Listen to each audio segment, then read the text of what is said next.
And Nate Kilbert programs. There he is, ladies and gentlemen. Lady Braves head coach Nate Kilbert coming off a couple of big wins at home. Now we hit the road, and the Lady Braves are hitting the standings pretty well, as they are right now the number 6 seed, have the tiebreaker on Bethune-Cookman, as well as Florida A&M in the standings, and moving on up, as they say. We'll take a timeout here. We'll recap the week that was Lady Braves basketball wins over Florida A&M and Bethune-Cookman. We'll get to it in 30 seconds here on the Braves Sports Network. Black men are the most likely here at Alcorn, we understand that we share some commonalities with one another. So in some ways, we're already family. Seeing everybody, seeing more people that looked like me and had the same mannerisms as me, it was fantastic. The variety of people here really made me feel at home. When I stepped on campus, it felt like I was supposed to be here. When they say the grass is greener here, they really mean it.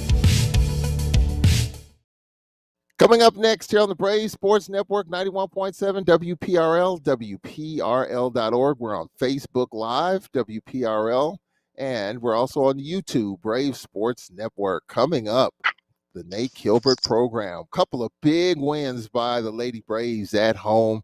Destiny Brown is back. We'll talk all about that. We'll talk about Florida A&M. We'll talk about Bethune-Cookman. We'll talk about Grambling. That's our next contest at the Hobby Arena Thursday, a little later start time, 6:30 on Thursday, and then Saturday at Baton Rouge. So we'll take a timeout here. We'll be right back after this timeout as we'll break it all down for you. We'll take your phone call, 601-877-6595. Text a question, 601-301-2611, and on X Tallman Radio. We'll get to it in 1 minute on the Braves Sports Network. Can I get the now bar, please? $1. Have a good one.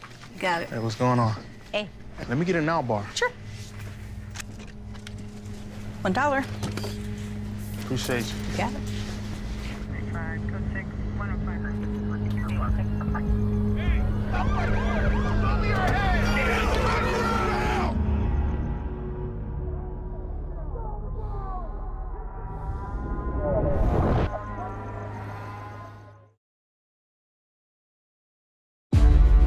You don't fight fair, so we'll just fight harder. We didn't come here to play around. You're going down. Honestly, I hate you. I'm stronger than you. I'm more determined than you. We're going to beat you, cancer. Because the American Cancer Society is on our team. And together, we're unstoppable. My name is John Calipari. I'm Roy Williams. I'm Jim Boeheim. I'm Tubby Smith. And I'm a coach versus cancer.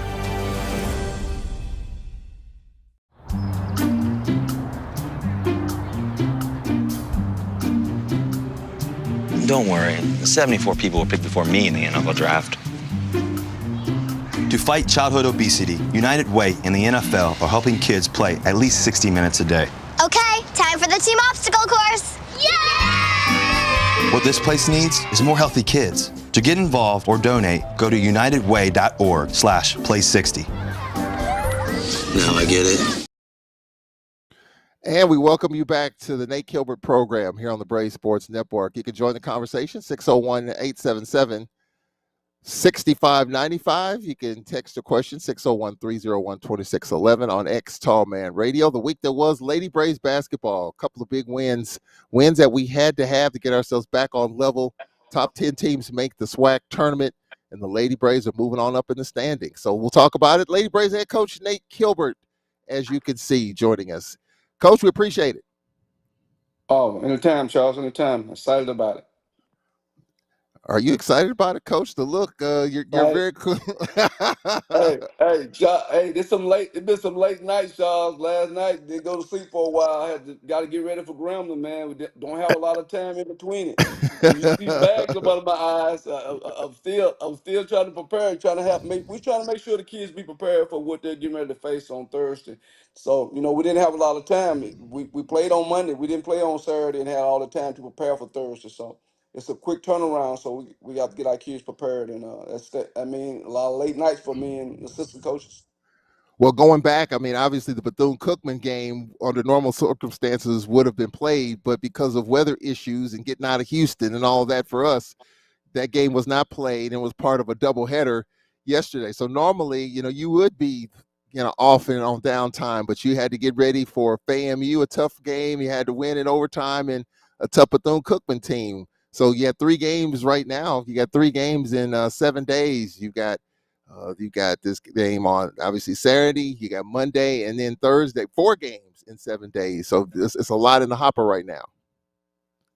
Well, there's no question about that, Charles, and we're actually playing 4 real tough teams. We're not playing the bottom of the schedule. These teams are at the top, and just for us to be able to win those 2 home games, I think was huge for us going into the Grambling and Southern weekend.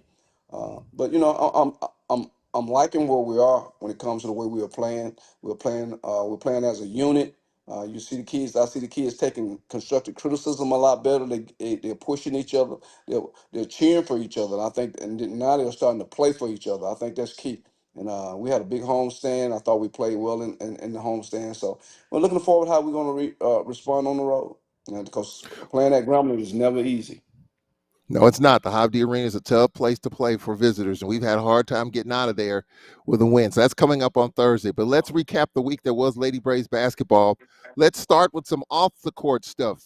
This time last week, we were talking about Destiny Brown not being on the Texas swing. After that, Destiny Brown returns. I see her at practice last Wednesday, on the court Thursday, on the court Saturday. Talk about the circumstances that allowed the return of Destiny Brown on the court. I mean, it wasn't like we was dealing with someone who had. I talked about this with you earlier, Charles. Destiny, I don't think she just had a problem. Had a little scuffle with one of her teammates, and I actually walked her out of the gym. She needed some time really to kind of get herself back together and get herself back right with whoever that teammate was. And it happens all the time. It's just a matter of how kids gonna handle it. What kind of decisions they're going to make moving forward. And I thought Destiny did a good job of making a good decision when it comes to her career and comes to what the things that she does to help our team be better. She came by my office and sit down and talked to me and told me what she wanted to do. She talked to her teammates, and it ain't like we're dealing with a bad person here. I mean, she's a good, genuine person. You know what I mean? So we didn't want to really rush her. We didn't want to, like we was getting behind her. We wanted her to know that we had to move on with what we was doing. We would hope that she would be a part of it. And eventually, she got an opportunity to get away for a couple of days. I think she had an opportunity to see a bigger light at the end of the tunnel that she was dealing with. We're just so glad to have her back on the team because she means so much to this group of young ladies. She means so much to our team. I tell you, she's playing MVP type basketball right now. I can tell you that. And we're so glad to have her back. But Destiny, if you talk to her, she's one of the most nicest people you ever can meet off the court. And when you get in between those lines, it changes. I mean, you have to be a different person. And I just think it's sometimes it's a hard adjustment for people to be able to accept certain things that goes on the court, and sometimes your teammates don't always agree with some things that are going on. But the good thing about it is that she was able to come together and get back with her teammates, let the coaching staff know what she wanted to do, and she's all in. And that's all that matters to me right now. I think that she's all in. She's playing like she's all in, and her teammates believe that. This wasn't all about Destiny. It was some other folks on the team had some say so in all of this too. So everybody had to let some egos go to make it to get what was ever better for the team. I think that was the most important thing. What's best for the team? I got to set my pride aside on some things when it comes to with me dealing with these kids. Because I want the best for them. When it's all said and done, I think that's the most important thing. That's my job. Is what's best for the kids. And at the same time, try to teach them what's right and what's wrong. And I think most of my kids are good enough to be able to see what's right and what's wrong. And I think Destiny did a good job of just sitting back and seeing what she need to do better, and some of the things that she talked to her teammates about doing better, because it wasn't just her. I mean, it was more than her when it came to the things that went on the day that that I asked her to step out of the gym for a second and just to kind of get out of the situation. But she's back. The team is a lot closer now. It's amazing how you can either go 2 ways on when things like that happen. You can go down the wrong street or you can go down the right street. Now, I think my kids chose to go down the right street because we know Destiny Brown makes us a different team. in a big way, in the right way. So we need her to try to reach some of the goals that we're talking about reaching. And I think she needs the team, and I think she knows that, and that's why she decided to come back and play a big part in what we were doing. Man, aren't we glad to have her? Because I thought the last game against Bethune, she just played MVP, and she didn't do it just scoring. She did it with assist. She had 7 assists, had 5 blocks, and had 8 points. That's almost a triple double. So that's what she means to us. But we're super glad to have her back, Charles. We're hoping that we can stay bonded like we are, because that we are bonded right now, and I think that's a big key to winning is being close. Family members always fight. But they see the bigger picture, and I think that's what our kids are seeing, the bigger picture right now. We're gonna get over all the stuff that we've been through, and a lot of time losing hurts you when it comes to stuff like that, because you see all the things you're doing wrong. Winning kind of helps a lot of that. You overlook some of the things that you're doing wrong. So now, I think that put us in a good situation where now we're stronger now. And I mean, we're strong. We're mentally tougher now. And I see some of the kids who I know you couldn't even get on during the game. I'm getting on them now, and they like, yeah, coach, I got it. So that tells me it's been some growth there since she been back, and that's what you want to see. Well, let's look at the impact Destiny Brown made this past week, especially in that first game on Saturday, FAMU overtime game. I thought we kind of controlled things, and FAMU hit a shot to send us into overtime. Just talk about the ebbs and flows of that game and how we got to the point where we had an extra 5 minutes. Well, I think if we had a shot free throws better in the regulation time during the game, we never would have went to the overtime. But you have to give Fam credit too. Now they made some big shots in that fourth quarter, Charles, to keep that game close and to put that game in overtime. Now, I mean, these was long 3-point shots that they needed, that they had to make to put the game into overtime. But I thought if we had did a better job of closing the game out by making free throws, we would have never got to that point. But I thought we played so well that the entire game, other than just missing those free throws down the stretch.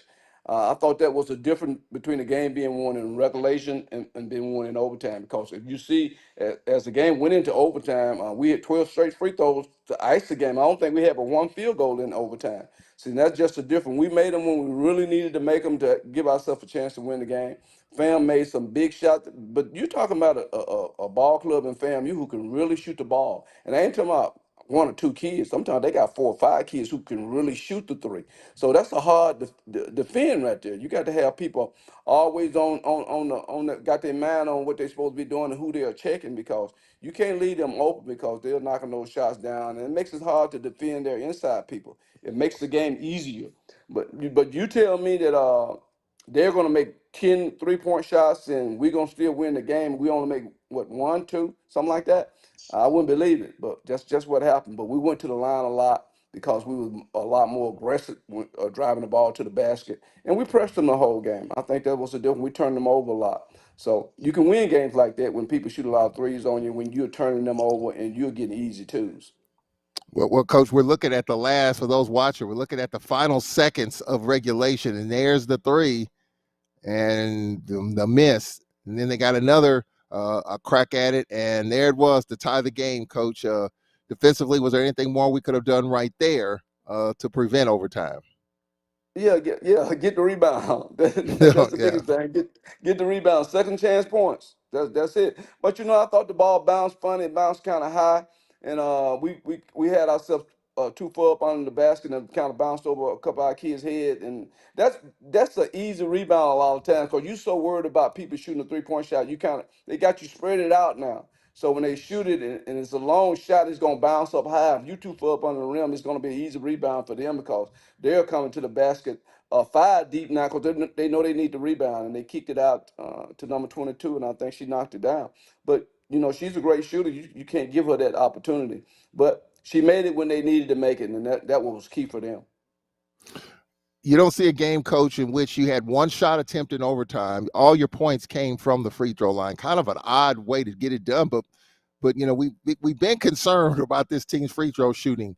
with that 12 for 12 in overtime, are your concerns lessened a little bit, knowing that we could step up in a pressure situation and knock them down? Well, my concerns go away as we practice. I see some of the things we're doing in practice when it comes to free throw shooting. I mean, we're a lot more focused on free throw shooting. And free throws to me is all about confidence. You got to want to be at that line. You got to step up to that line. You know, and what we was doing to be able to get those free throws, well, we was attacking the bucket. That's the difference in the game right there. You don't need field goals when you're attacking the bucket like we was doing. And that's how you win games. That's how good teams win games, because they a lot more aggressive and they're getting easy opportunities than the team that's shooting 3-point shots. We're not really a 3-point shooting team. We have a couple kids can shoot the three, but that ain't something that we get caught up into doing. We like to get the ball around the bucket. We like to shoot those 12 and 10-foot jump shots. We like to get those backdoor layups. That's our game. And people foul us a lot doing that. So we have to be a good free throw shooting team if we want to win games. And lately we have been, and lately we've been winning. Well, we were plus 20 in makes from the free throw line, 26 of 35, and they were 6 of 15 as the Lady Braves won 75-72. You had 4 players in double figures. Coach Kiara Henderson solid, Zaniyah White back on track with 12 points. And then the other storyline, Tremaine Finley, 12 points in the game and just getting her legs back. I thought her points were really, really huge. I'm sure your eyes were wide open when you saw her make the first couple of shots. She was she started 4 for 4. She finished 5 for 9, but just to see her get her rhythm back. Oh yeah, no doubt about it, man. Because I know when Finley gets it going, I know what it does for our team. And that's that scoring punch that we don't have, without her. I mean, when she gets it going, you can see her score in the high 60s and the low 70s now, because she can really fill it up. It's a matter of us finding ways to get her more opportunities, finding ways to keep her in the game without foul trouble. And I think conditioning is going to play a big part in her being able to play more, not fouling people. But she makes us a better offensive team.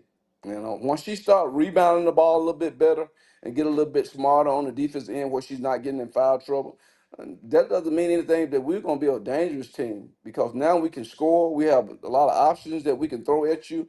And there are times when we have a squad out there that really is not a scoring team. They are more a defensive team. And then when we can get Finley going, we can have her out there at some point with that group that's playing D and allow her to be able to get more opportunities. I think that's going to really make us a threat when it comes to offense. Because if we can score in the high 60s and low 70s, we're going to beat a lot of teams. But normally we like to control the pace of the game by running a lot of our half court stuff. Now, if you see, Charles, we don't really picked it up. We getting up and down a little bit more now. We pressing a lot more now, and we getting in better shape doing these things. So that's kind of going to be the style that we play. And a lot of it is the reason why we started doing it was because Destiny was no longer with us, but Destiny fits right into that. So it doesn't bother her that we're doing it. It's just a fact that you gotta score when you're doing it. You just can't be running up and down the floor with good teams and think you're going to beat them if you're not putting the ball in the basket. And Finley helps us put the ball in the basket. Well, the Lady Braves win 75-72, a game in which, when you give up a shot like that at the horn going in the overtime, you just think that you don't have enough gas. You're kind of down in the confidence category. But as we put a capper on FAMU, the fact that what did you tell your team in that huddle after they made that final shot to send it to overtime? Well, I think the team and the coaching staff was still confident that we was going to win the game. We're at home. Normally, you think the team that hit the shot to put it in overtime, the other team is depressed because they did it, but we were the home team. We just felt like, okay, they asking for 5 more minutes of hell. That's what we're gonna give them. And we got to the sideline. Our kids were still confident. They felt that way. They didn't want to have the bus trip down here, Charles. We did. Well, extra 5 minutes not gonna hurt us. That's the way we felt. We felt like we were the team with the conditioning and the depth to be able to win the game in overtime. And what we was doing to them was really affected them simply because we were pressing them a whole game. So we felt good. We was disappointed. Now, I ain't gonna sit there and lie to you and say we weren't disappointed because we thought we should have won it in regulation. but we knew that if we did the things that we was doing in regulation, we could continue to have opportunity to win the ball game. And our kids came out and played that way and believed in it, because on the sideline you can hear them touching each other on the hand, saying, "Hey, look, let's go. We're all right. We're all right." When you hear Yeah. positive stuff like that from your players, you know things gonna be okay. I didn't see anybody being negative on the sideline, saying stuff like, "Oh man, we should have got the rebound. We should have kept them from making that shot. Look, hey, let's go." That's what they were saying. Let's go. Hey, there's 5 more minutes. Let's go. Let's take care of business. So when they do that, I'm a lot more confident and then we're gonna have a chance to win when you hear your team talking like that. Well, the Lady Braves with a big win in overtime, and then you focus, Coach, on Bethune-Cookman, a 10-point win, 68-58. You just never felt like you could pull away. Every time it looked like, okay, we got it, we're ready to pull away. Bethune-Cookman kept coming at you. What was the challenge trying to deal with the Lady Wildcats?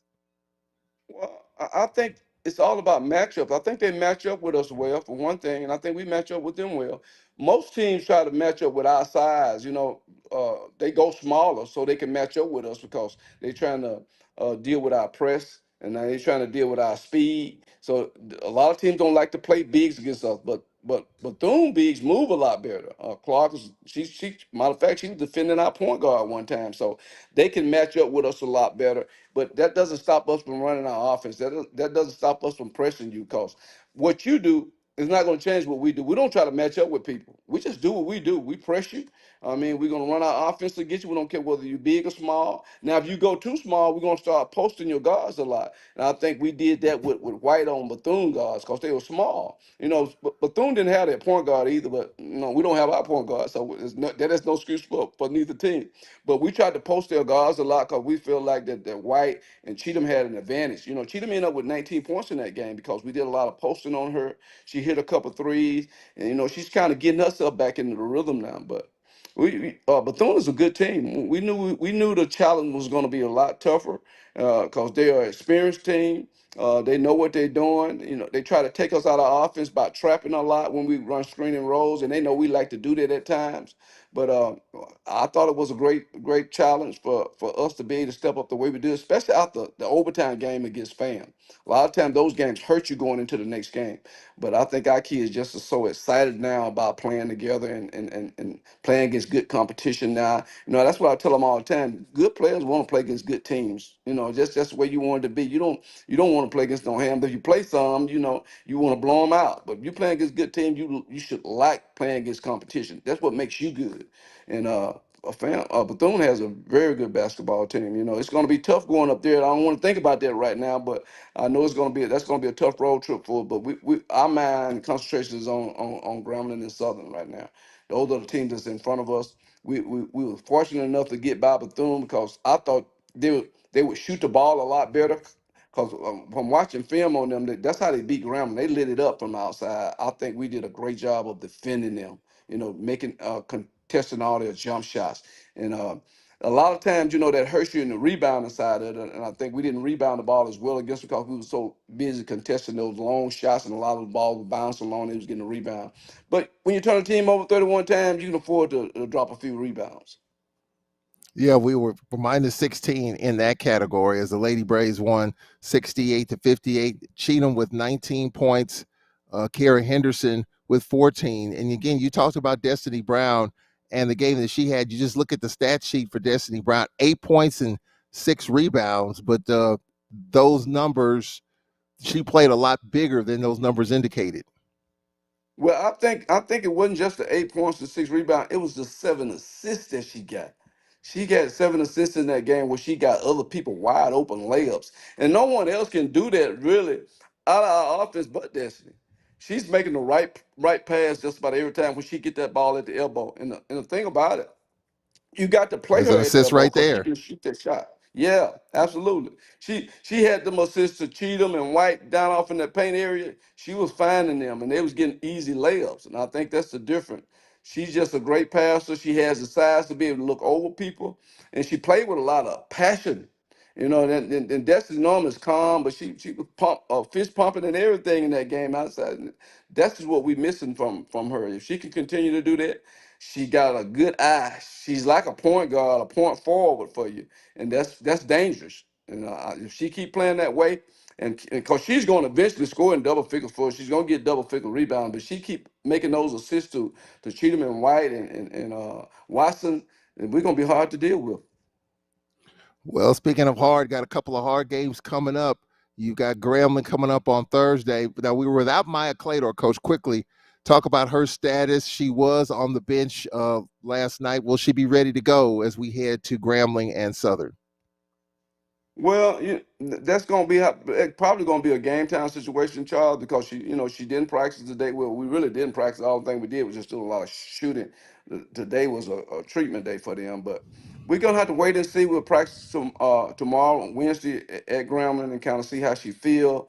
But it's going to be difficult for her to come back and actually for us to find a rotation for her right now because the kids that's in front of her played so well in the last couple of ball games. She's gonna need more time to start to actually get more practice time to get herself prepared to be able to get in front of some of those kids who have moved up the ladder now. But each team presents a different situation to you when it comes to who's on the floor. That might be the team that play a zone, and we need Maya to bust that zone open. So hopefully she'll be able to give us some minutes if we need her to on Thursday. But right now, I think it's a game time decision. With the 2 wins, the Lady Braves are in a 6th place tie with Bethune-Cookman and FAMU. So if you see the teams, because of the win over Bethune and FAMU, the Lady Braves are the 6th seed right now as we get to the third of the way to the season. Coach, let's look at Grambling quickly. What do you see in the Lady Tigers? 6:30 on Thursday at the Hobby Arena. Well, I see the same old Lady Tiger team that's going to try to take you out of your offense by trapping you a lot, and that's what gives me problem. That's what I'm really scared of dealing with the Lady Tigers is simply because they take you out of your offense because they trap you everywhere, and they're so quick. We're going to have to do a real good job of handling their pressure in the full court and in the half court because they'll show you one defense and then they'll trap out of it. So we got to be on our A game if we're gonna have an opportunity to score baskets against them because they love the trap and they trap it. It ain't no set time when they trap. You have to be aware of what you're doing because they'll run and jump you at any time, and that create problems for teams who not focus on what they're supposed to be doing because you're gonna need your teammate to play off of whatever they're doing. If somebody's jumping you, your teammate gonna need to be meeting the pass. And that's what Grambling likes to do. And they got size inside. They got kids who can really shoot the ball. Woman is really shooting the ball well for them right now. I think the last couple games she had 26 or 27 points a game. I think she was player of the week. So we got to find somebody who's going to really check her. If we can kind of slow her down, I think that kind of slows Grambling down. She's the big scorer for them. If we can slow her down, I think it's a different ball game. We can't let her get 20-some points on us and think we're going to have a chance to win over there. And quickly, Southern University, Coach Funchess' team playing really well. Going to Baton Rouge has always been tough. What do you see in the Lady Jaguars? Well, I haven't really looked at them on film. Charles, I've just been seeing scores about them. But, Coach Funchess ain't going to change. He's going to do the same thing he's been doing. He's going to be solid at it. So we kind of know they play sets and stuff, but they got different personnel. Now we got to find out who's shooting the ball for them other than, the normal people who've been playing for them that's been shooting the ball for them. So I think they got a couple new kids. I know they got a kid from Texas Southern. They got a kid from Alabama State. So we got to see how they fit into what Southern is doing. But they're going to be tough because they're at home. They always been solid defensively, and I think that's what makes them so tough to play against because they always been a good defensive team. If you can, they're going to make it a dogfight. That's the key. You got to be able to withstand all the physical play that you're going to get from them. That's Lady Braves head coach Nate Kilbert. Lady Braves and Grambling Thursday at 6:30 at the Howdy Arena. We'll bring it all to you here on the Braves Sports Network. Saturday afternoon, doubleheader in Baton Rouge. Coach, we appreciate it, and we'll talk to you at Grambling. All right, Charles, appreciate it. As Lady Braves head coach Nate Kilbert, ladies and gentlemen, Lady Braves will try to go for their 3rd win in a row. We'll step aside here. We'll be back in about 2 minutes. When we come back, we will hear from Braves head basketball coach Landon Bussey. That's coming up next here on the Braves Sports Network.